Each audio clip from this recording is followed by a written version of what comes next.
Now, the world was appalled last month when Cecil, a 13-year-old rare black-maned lion, was killed by that unspeakable American hunter, the dentist Walter Palmer. That was a global campaign was triggered by that. But I wonder how many people are aware that on Tuesday, a Zimbawean tourist guide, Quinn Swales, was killed by a lion in a pride he was tracking in the same park, Hwange National Park.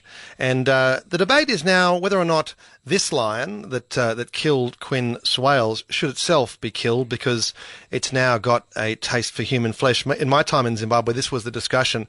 If a lion did take a villager or a tourist or anything else, they would quickly work out that hunting humans was a very low-cost option in terms of energy, and that's what lions are all about, whether or not it's going to take a lot of energy to catch their prey. And once they realise that humans are pretty slow, they can then attack with confidence.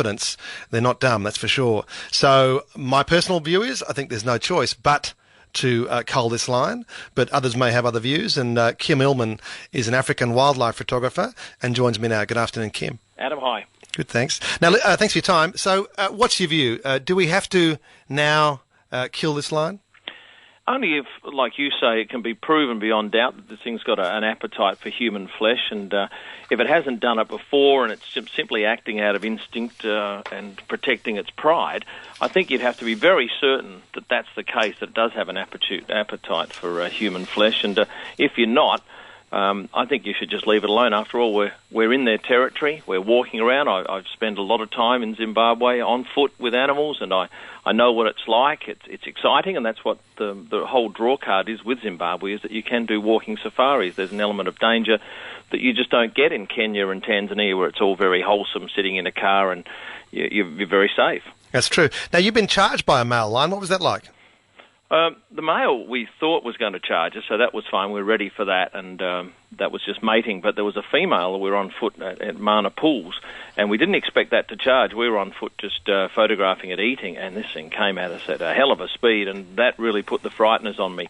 So I quickly doubled back behind the guide and thought, well, that's enough. And he said, oh, come on, we'll go again. I said, no, that's enough. Yeah.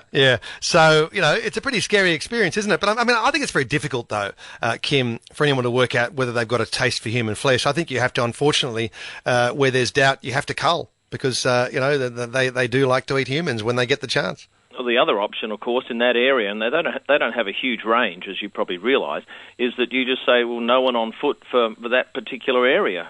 Quite frankly, if this thing's had a crack at you once, and once again, it's probably acting out of instinct. That's what I understand most of the cases. If it's got an escape route and it doesn't have cubs, well, then it very rarely attacks. But this one obviously felt threatened and has had a crack at the guide. But look, I'd be guided by experts in wildlife who could tell you whether or not it was on the guide very long, or whether it tried to eat it or just attack it and left it. I don't know. You have to have a bit more detail. With all due respect to the guide and his passing, I mean, it's quite unusual for this to happen, particularly as all the guides carry pretty high-powered weapons, and I'd suggest that he was surprised in this case. The thing is with the weapons, they carry them on their back, and a lot of the time the guides have a camera in their hand for guests, and certainly all the times I've only ever had a guide that has had his gun ready and aimed at an elephant once or twice, I think it was, on one safari. But all the other times with the lions, they tend to be pretty relaxed, and I guess they know from experience that these lions haven't done this before. And of course, the one time you think you're safe, in this instance, you weren't.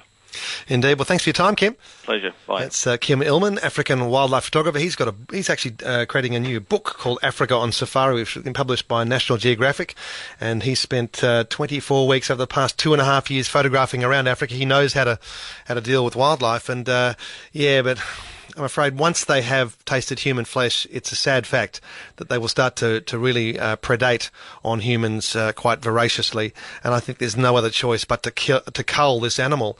If you have a view on this, 922 11882. It's now time for news headlines with John Nichols.